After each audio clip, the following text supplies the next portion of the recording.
Glória a Deus. Cumprimento os irmãos com a paz do Senhor Jesus.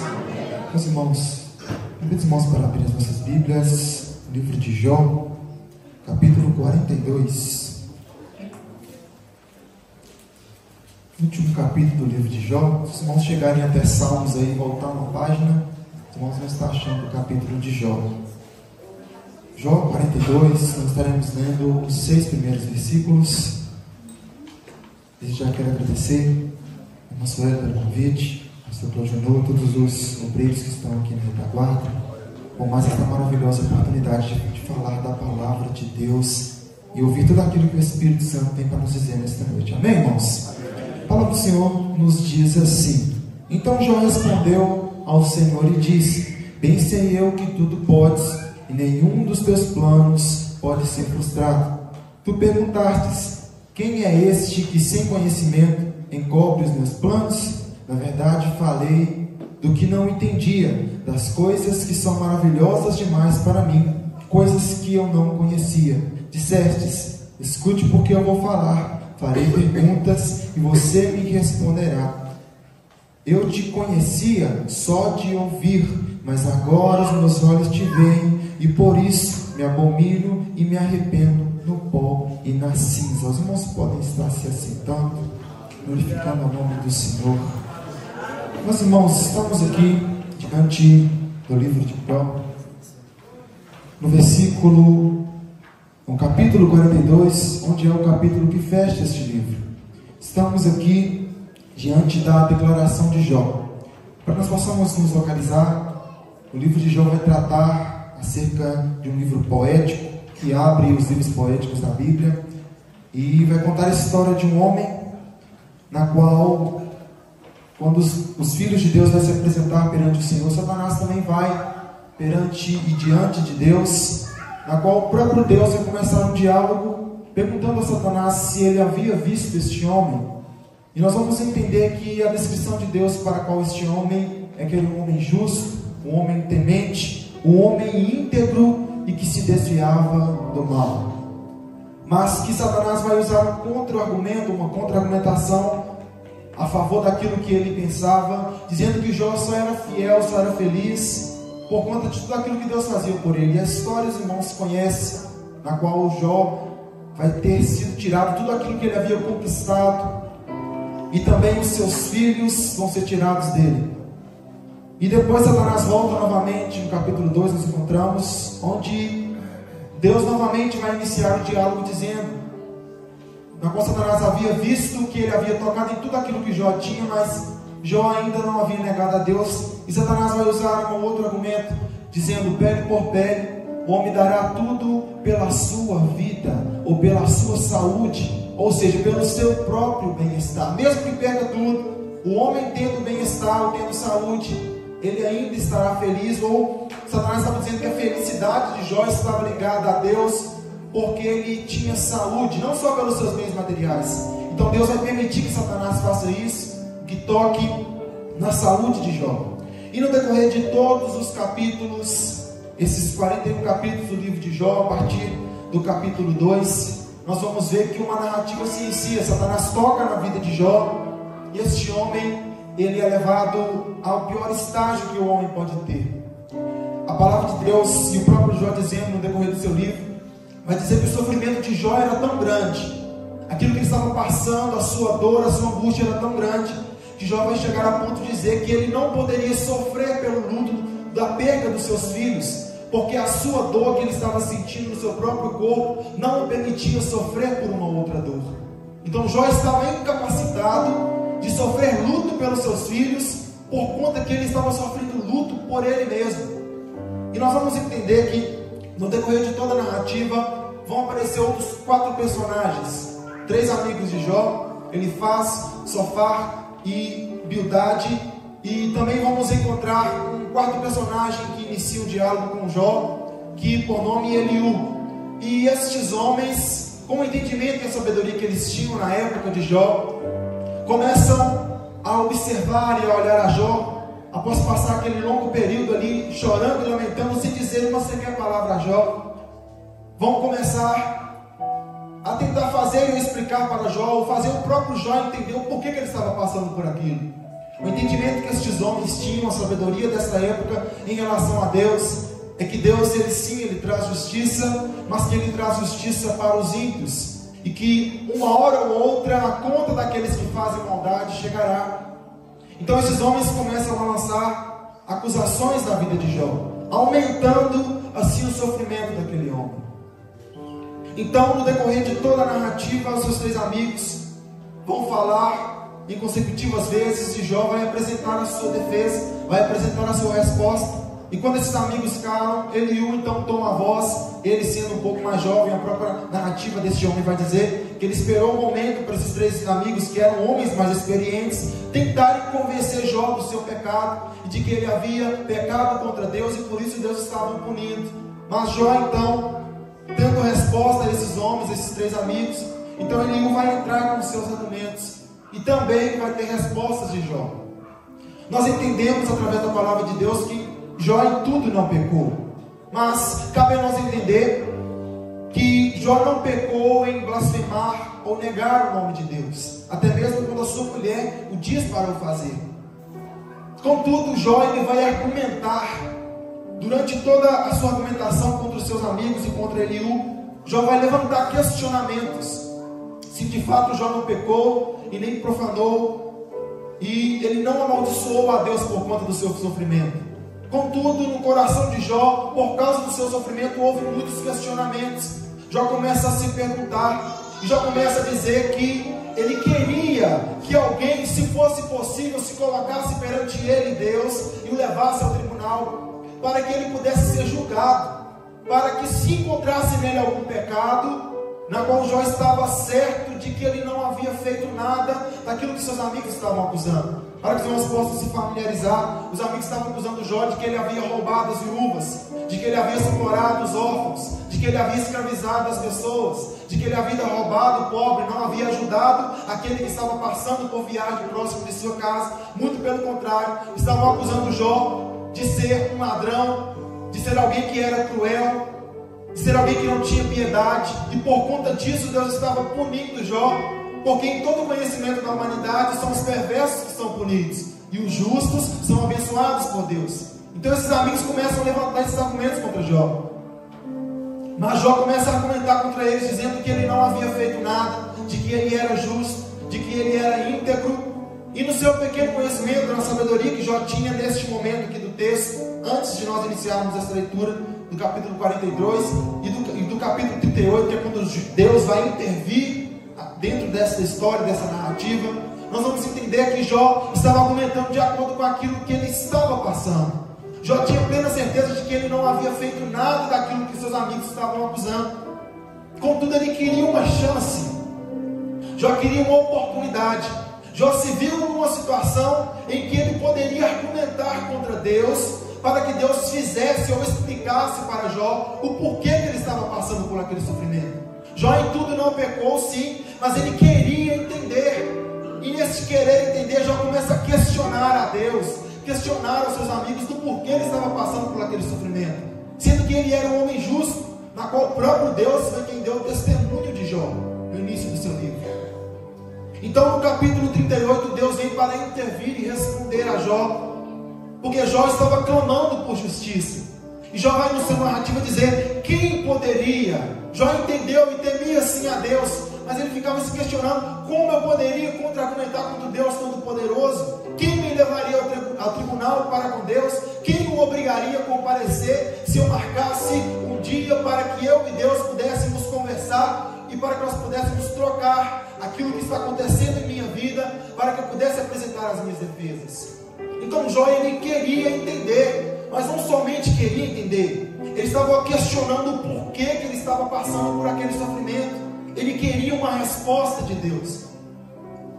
E nós vamos ver que a partir do capítulo 38, no redemoinho, Deus vai se manifestar a Jó e começa a não responder as perguntas de Jó. É interessante que é muito pelo contrário. Nós vamos entender que Deus não responde às teses, aos questionamentos de Jó durante o decorrer de todo o seu livro. Muito pelo contrário, Deus começa a questionar e a perguntar a Jó.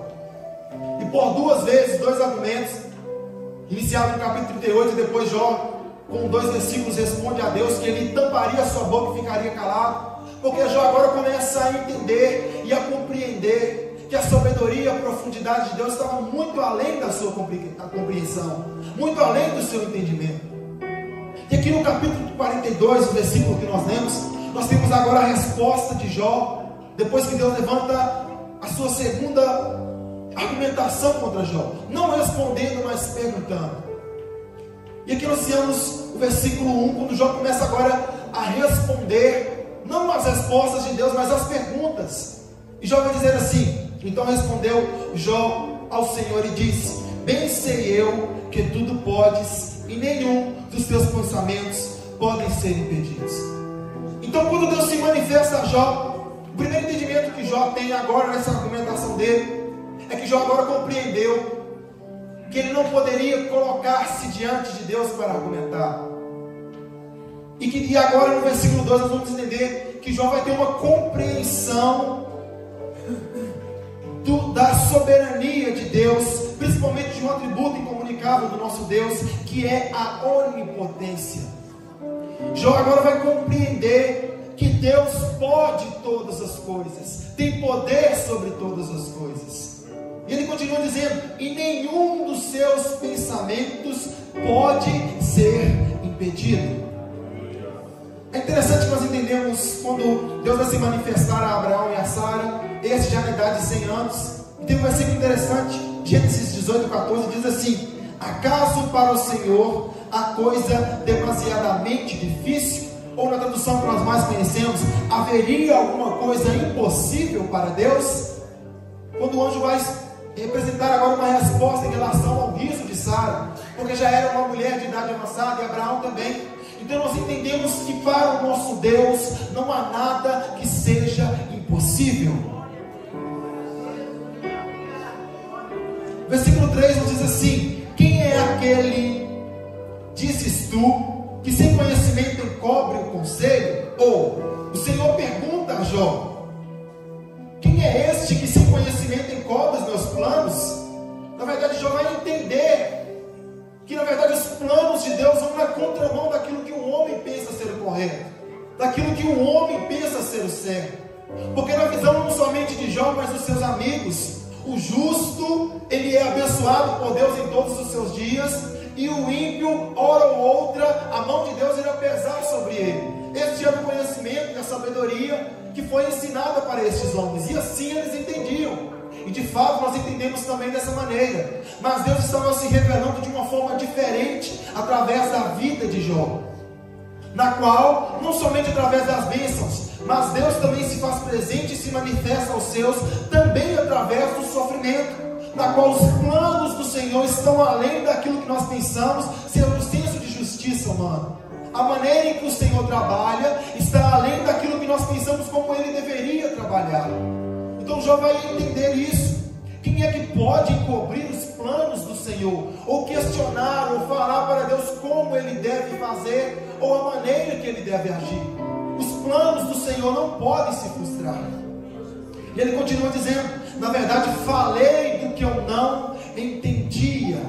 Então Jó, sim, ele não pecou, mas por conta do sofrimento e por conta do desejo de justiça, Jó começa a questionar e a perguntar e querer entender o que estava acontecendo, o porquê daquele sofrimento, o porquê daquela angústia, a ponto de Jó amaldiçoar o dia em que ele nasceu e desejar por conta daquele sofrimento que ele não tivesse nascido.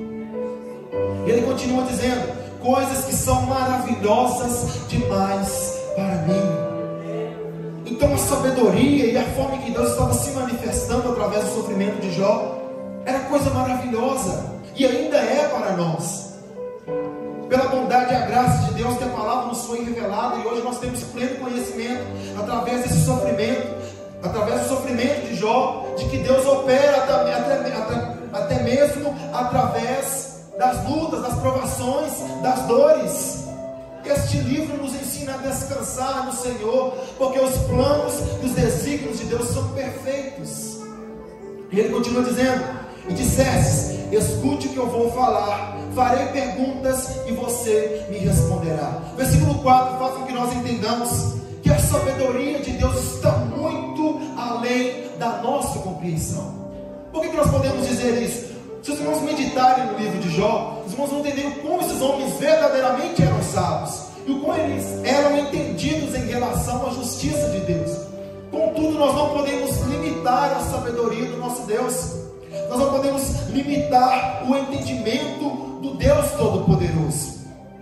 Algo interessante está escrito em Oséias 6,3, nos diz assim: conheçamos e prossigamos em conhecer o Senhor. Como a alva, a sua vinda é certa, e Ele descerá sobre nós como a chuva seródia que rega a terra. Então sim, eles tinham conhecimento acerca de Deus, mas nós precisamos entender que a sabedoria do nosso Deus, o conhecimento do nosso Senhor é transponível, é muito além do que nós podemos pensar ou imaginar.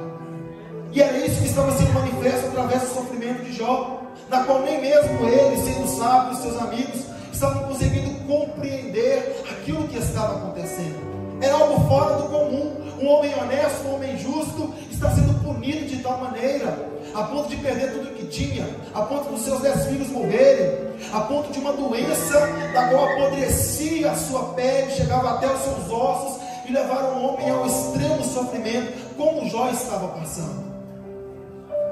E ele continua dizendo, e é aqui que nós entendemos o porquê do sofrimento de Jó, não somente para mostrar a Satanás que alguém que verdadeiramente serve e é fiel a Deus, ele é fiel quando ele tem alimento, quando ele tem abastança, quando ele está na bonança, mas aquele que é fiel a Deus em tudo, mesmo que ele chegue ao nível que Jó chegou.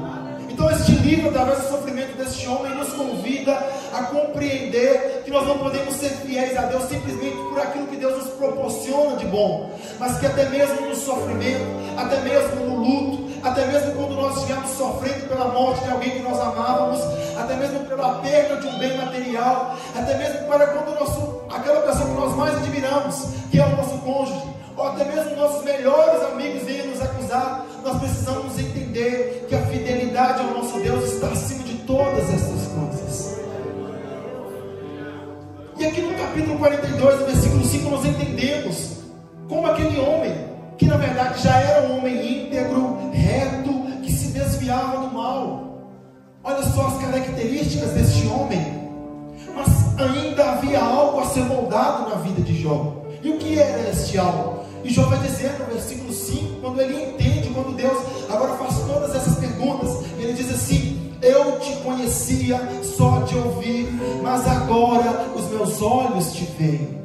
Jó não estava falando sobre os olhos físicos. Nós fomos traduzir ou interpretar essa passagem aqui no versículo 5. Jó estava dizendo: olha Senhor, eu te conheci porque alguém me ensinou acerca de ti, alguém me ensinou a te temer, alguém falou que o Senhor é o Deus Todo-Poderoso, Onipotente, alguém me falou que se eu for justo, que se eu for reto, o Senhor me guardará e prosperará o meu caminho. Mas eu te conheci apenas porque alguém me ensinou isso. Hoje os meus olhos estão te vendo. Jó estava apresentando para nós aqui agora o primeiro passo ao nível de maturidade em relação ao relacionamento que ele tinha para com Deus. O sofrimento de Jó proporcionou na vida deste homem com que agora ele pudesse não compreender a Deus porque alguém o ensinou, porque alguém havia falado sobre Deus, mas agora Jó compreendia dentro daquilo que ele estava passando, dentro daquele sofrimento, dentro daquela angústia e dentro agora dos questionamentos de Deus, a sua pequenez, a grandeza de Deus, e que os planos de Deus e a vontade de Deus está muito além da vontade dos planos humanos. E que não somente isso, agora os olhos de Jó contemplavam a Deus. Jó agora passou a partir do versículo 5 a ter uma profundidade no relacionamento com Deus, que agora não era somente mais consistido em palavras, mas agora consistido no estilo de vida a partir deste momento que Jó teria. E ele vai dizer no versículo 6: por isso me abomino e me arrependo no pó e na cinza. No versículo 6, Jó agora vai se prostrar e vai compreender que tudo aquilo que ele havia passado, mesmo que Jó, no momento em que ele estava passando, ele não conseguia compreender, mesmo no momento que Jó estava passando aquele sofrimento tão terrível, que ele não conseguia agora no momento em que ele estava passando, olhar para uma solução ou para uma resposta, mas que através do sofrimento e de ouvir a voz do Senhor, mesmo em meio àquilo que ele estava passando, Jó agora vai compreender que aquilo que ele estava falando, que aquilo que ele estava questionando, que aquele desejo, senso de justiça que ele estava tendo, de querer entender os planos de Deus de acordo com a sua visão, de que Jó estava equivocado nisso, de que Jó, ele falou daquilo que ele não conseguia compreender, por razão do tamanho do sofrimento que ele estava passando, mas que agora, através do sofrimento, ele havia compreendido os planos do Senhor. O que nós podemos aplicar ou aprender? Uma das coisas que a palavra de Deus nos ensina de diversas maneiras, primeiramente, é que o sofrimento e as provações de Deus servem para lapidar o homem. O Jó, mesmo íntegro e puro e reto perante os caminhos do Senhor, do capítulo 1 e 2, agora continua no capítulo 42, sendo um Jó íntegro, reto e puro, que se desviava do mal, mas que agora não somente conhecia a Deus de ouvir falar, mas que tinha relacionamento profundo com Deus. Então as provações em nossas vidas precisam produzir em nós, no mínimo, 3 coisas. Primeiramente, maturidade. Segundo, nós entendemos que os planos de Deus estão acima daquilo que nós pensamos ser a maneira correta de fazer as coisas. E terceiro, que a aprovação produz em nós, quando nós somos aprovados, quando Deus nos prova, para que nós possamos ter intimidade no relacionamento para com o nosso Deus. Então aqui no capítulo 42, Jó nos ensina a não questionar, a não querer buscar, segundo o nosso entendimento, uma resposta para aquilo que nós estamos passando. E você aplica isso à sua vida, porque nas nossas orações nós questionamos a Deus e perguntamos diversas coisas, mas Jó nos ensina a orar de uma maneira diferente. Jó nos ensina a orar, não a questionar a Deus, mas orar dizendo para Deus: Senhor, ajude-me a entender qual é a tua vontade, para que, entendendo a vontade de Deus, seja qual for a situação que nós estivermos passando, no final desta provação, no final deste deserto que Deus irá apresentar em nossas vidas, nós possamos não somente conhecer a Deus, como também ter maturidade e ter relacionamento para com o nosso Deus. E a pergunta que eu faço para mim e para os irmãos dessa noite é: você conhece a Deus apenas de ouvir falar, porque alguém te pregou, alguém te anunciou, ou porque alguém te falou o Evangelho? Ou você pode dizer que através das provações, através das lutas, você tem conhecido a Deus, porque os seus olhos têm visto a mão do Deus Todo-Poderoso? Então o que Jó nos convida é a não ter um relacionamento superficial com o nosso Deus, mas que através de tudo aquilo que Deus fizer a nós, tudo aquilo que Deus, com as suas mãos potentes, fizer em relação a nós, Ele está buscando, até mesmo através do sofrimento, ter relacionamento e nos fazer pessoas maduras perante a sua presença. Então que em meio ao sofrimento, em meio à provação, em meio à adversidade, em meio à luta, nós possamos glorificar o nosso Deus, porque os planos do nosso Deus, eles são perfeitos e nenhum dos seus planos podem se frustrar. Eu agradeço essa maravilhosa oportunidade. Que Deus abençoe cada um dos irmãos.